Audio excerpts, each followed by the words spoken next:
Okay, if you've never had me as a professor before, I'm Dr. V. Um, I'm the program coordinator for the Educational Technology Leadership. Most of you are in that program.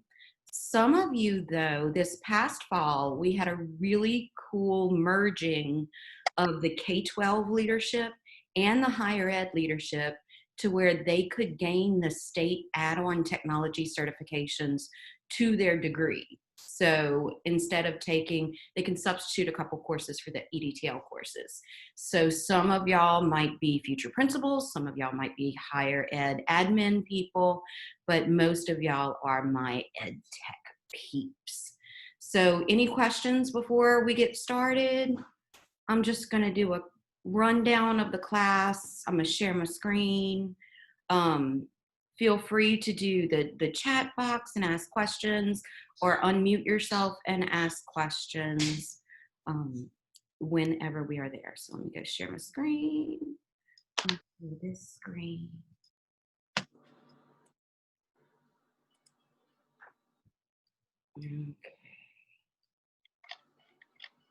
Okay, my sweethearts. Can y'all see my Moodle? Yep, awesome. Okay, so first I want to show you just something aesthetically to make sure you don't freak out. And yes, I'm talking to Lindsay and Lindsay. I back up. Nichols EDTL is moving toward becoming an ISTE certification provider. ISTE, if you don't know, is the International Society of Technology and Education. It's the big entity that all ed tech falls under. There's a conference every year in June, July. This year, obviously, it was moved. Right now, it's slated for right after Thanksgiving. Will that happen? I have no clue.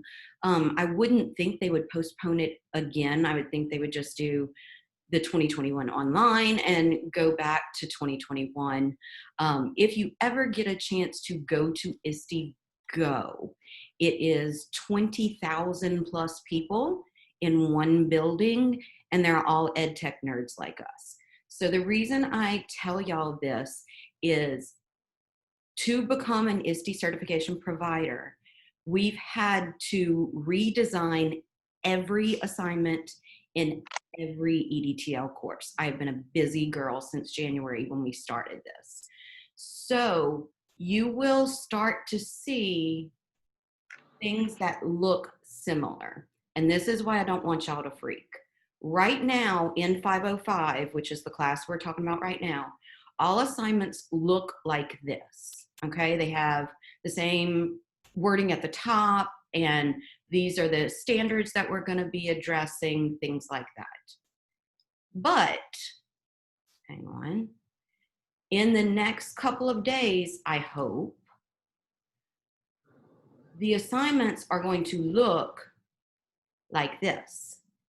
Don't freak out when you start on assessment 1 for 505 and it looks like this, and then the next day it looks like this. Same assignment, exact same assignment. What we're trying to do is get them more aesthetically pleasing and have kind of a template for all the EDTL classes so that you guys know that when you see a document like this, it's always in the same format. It'll always have the ISTE standards up here. It'll always have the resources that you need to read and things right here. It'll always have a learn section, a create section, and an implement section. And then it will always have the rubric that I will grade your assignments on the bottom. And then of course the resources at the bottom. You'll see that this is the first assignment in 505. It has the exact same things. These are the standards. These are the things you need to read. And then I have learn up here, learn right here, evaluate and plan here. It's the exact same thing. It's just not in the box with the shading. Does that make sense? Okay. I know some of you already worked ahead, and I got a couple texts that were like, oh my God, you changed the first assessment and I already finished it. Same assessment, just gonna look a little different. Okay, that being said, let's do specific for 505. I have my list of things I want to talk about. Okay. In 505, I'm trying to not have the same assessment, not have the same learning things, not have the same readings for EDTL versus non-EDTL. Because if you want to be an ed tech leader, you need a different skill set than if you want to be a principal who understands that ed tech leader and who supports that ed tech leader, or a higher ed admin that supports your ed tech leader. Does that make sense? So almost all of the assignments for 505, if you see here, if you're an ed tech major, you'll have one assignment. If you're another major, you'll have a different assignment. The goals of the assignment are still the same. The objectives of the assignment are still the same. But some of the readings that you'll do are going to be different because you need a different skill set. Okay. If you've never had them before, this is, another thing about me. I never, ever want you to do an assignment that does not resonate to your job or to the job that you want to have. For example, Nicole's not here, but she's at Fletcher. She's the ed tech professional at a community college system. Her goals are different from Lindsay, who wants to be an ed tech professional in a K-12 setting. So if you have an assignment that you read and you're like, okay, I like the goals, but if I could tweak it this way, it would be more meaningful for me. You immediately shoot me a text and we'll work it out to where it's more meaningful to you. The objectives have to be the same. You have to be meeting the same standards because that's mandated on me. But if tweaking an assignment would make it more meaningful to you, absolutely 100% we will do that. Okay, so looking back at 505, I believe there's 4 major assessments. The first one is very straightforward. You're going to need a couple of resources. So up here, I have read chapters 4 and 6 in the Tech Coordinator's Handbook. Our amazing Elizabeth Batt at the library was able to get both of our textbooks as ebooks, so it's free for y'all, which is absolutely my goal for everything. The only textbook that my EDTL people are going to need to buy is this one. It is very inexpensive. I think it was $23 as an ebook, and I tried to get it as an electronic book. It's just not available through the free program. So I do apologize that y'all have to buy one book, but that's the only book through the whole program that you'll have to buy for EdTech courses. Okay, so you'll read all of this. You'll look at the template. You'll see if you're a non-EDTL major, you have something a little bit different, but then we're doing the same project. Okay, so that is our first assessment. So what we're looking at in that is, where is our school in tech right now? If you are Assumption Parish, your school looks a heck of a lot different than Ascension Parish. It's just the resources that you have been provided or not provided, and how your school deals with professional development and allowing teachers to use these tools. Very, very different. It doesn't matter if you're one-to-one or if you only have one computer in the classroom. We want to start from where you are and improve the situation. Whatever that looks like, it's gonna be unique to you. Okay, and then we go down here. The major part of this class is writing a grant. Have any of y'all written a grant before? Anybody? Awesome, Hayden, yep. Okay, so this is what we're gonna be doing a major part in here. There are so many new grants right now for schools due to COVID, okay? So what we're doing, this is not just a class project. This is not just an exercise. You look at your school, you look at your classroom, you look at your job that you're doing, whatever, and you're gonna figure out, what stuff do I need? What stuff can help my students to learn better? And we're actually going to find a grant. It's called an RFP, a request for proposal, but we'll get to that later. And we're actually going to write that grant. I will tell you that for the major part of this 505 class, I don't know about grades. If you are turning in the assignments on time and I see effort, you get 100. I don't care. What I care about is making this grant the best that it can be so that you get the stuff for your classroom.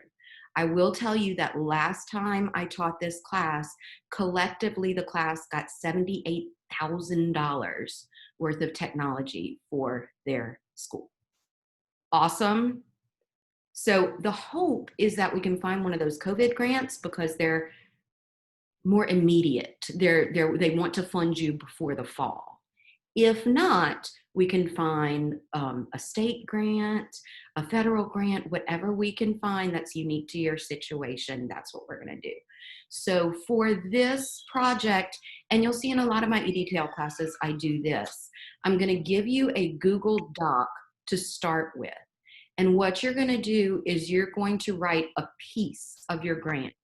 And then you're going to email me and say, I want feedback on my objectives. And then I'm going to write comments on there to hopefully improve everything as best we can. Then you're going to go back to the Google Doc and you're going to write your assessments. Then you're going to email me again, and then we'll revise it again. I will tell you that this class historically has been a June-only class, but the problem with that was, since I really don't care about grades as long as y'all are doing the work, I want to keep working on that grant until it's the best that I can help y'all to get it before you submit it. So that's why we turned this class into an 8-week class. So hopefully we have more time to perfect that grant. So that's the major part of this class. And that's the major part of this class. Grant writing is an art. It's a skill. If you've never done it before, it can be very daunting, but it's not much harder than writing a lesson plan, y'all. You have to evaluate your needs and get documentation of what your needs are. You got to root the grant in standards and objectives, just like your lesson plans. You got to write procedures, just like your lesson plans.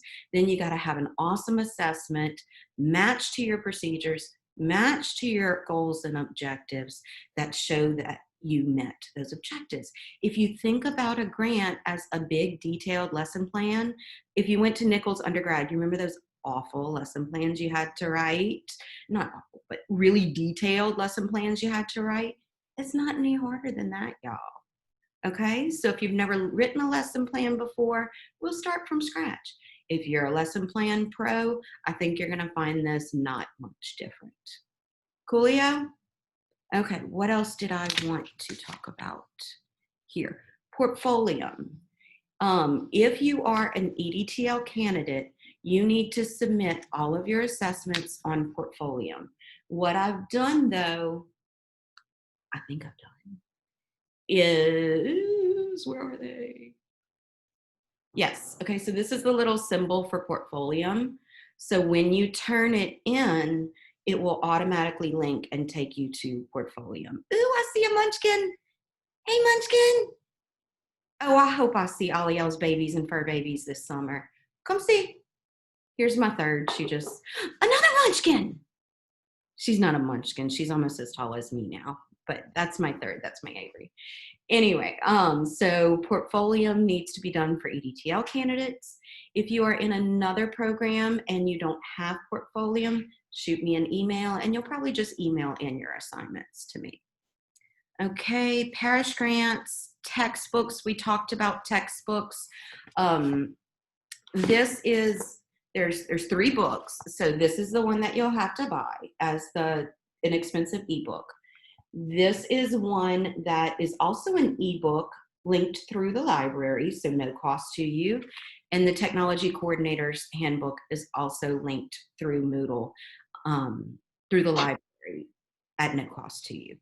If you want to be a tech professional when you grow up, like if your goal is district level leadership, something high level, if it were me, I'd buy those 2 books because I would want to write in them and scribble in them, or if you can print them out, write in them, scribble in them, because I go back to these 2 textbooks so much, and my graduates always tell me, Jenny Bruno, who just got a job at Catholic High School in Baton Rouge, which is one of the biggest private schools in Baton Rouge, she's their new tech coordinator. She's a graduate of this program. And she sends me pictures of this book and the Tech Coordinator's Handbook with all her writing in between. They're good books. Anyway, is that my list? That's my list. That's it. questions, problems. To reiterate, don't freak out when your assignment goes from looking like this to looking like this. Same assignment. I see y'all smiling. You know I say that because I know y'all are going to freak out. Huh. That's me, 100%. I know, Lindsay, that's you, but I love it. Any questions, guys? Problems? Are we excited to get started? I'm excited to get started. Remember that all these assignments are new. We always did a grant, but everything is redesigned and new. I love when y'all text me and you say, Dr. V, that sucked. Can we please do something different next time? Or, damn, that was really meaningful. I don't take any of this personally. This is the first time deploying all of these assignments. If you have feedback for me to improve them, please give it to me. I don't take that as criticism. I take that as constructive, making the classes better. Cool? Okay, y'all. I'm going to get off. Those of you in 507, I'll be back in 10 minutes. And that's it. Does everybody have, if you don't have my cell phone, write it down. I think most of you do on speed dial. But if you don't, 225-290-2347. Those of you that text me every day are laughing right now. Text me all the time. I am an early bird. I try to put the phone away about 6 o'clock to hang with the kids, but I'm up at 6 o'clock also. So if I don't get back to you at night, I'll get back to you first thing in the morning. If there's an emergency, definitely call. Life happens. If something's due on a Sunday and your kid got explosive diarrhea all weekend, text me and turn it in on a Monday. Life happens. That being said, I don't believe explosive diarrhea happens every weekend before a due date, if you know what I mean. But life happens. Family first, always. And we're going to have some fun and get some money and cool toys for your classroom. Okay? Have a great day, guys. Mwah, mwah.